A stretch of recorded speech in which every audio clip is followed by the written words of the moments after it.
abaffe abasajja bakkirizibwa okuba amataali kino sooka okimanye nti ebivuga byonna bikkirizibwa okuggyako ebyajjako obujulizi nti biri haramu olwa qaida yaffe egamba al aslu fil ashya al ibaha aslu y'ebintu nti bikkirizibwa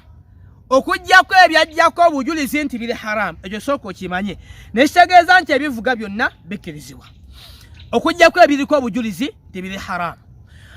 ate gwe amataali nabbi agamba faslu baina alhalaali walharam addarbu biddufi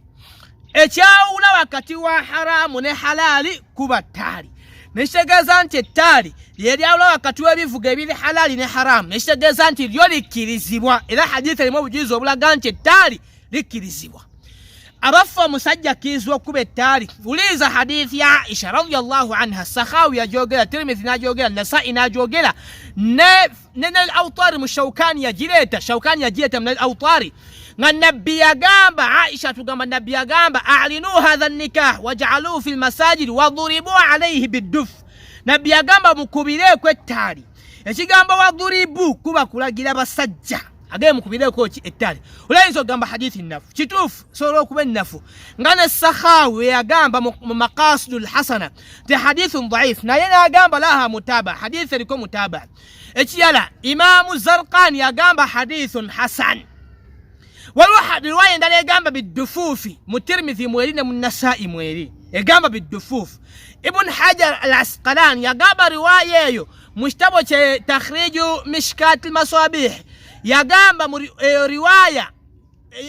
egamba biddufuufi yagamba hadithun hasanul isnad sanadi yayo ntuufu solo gyesembesa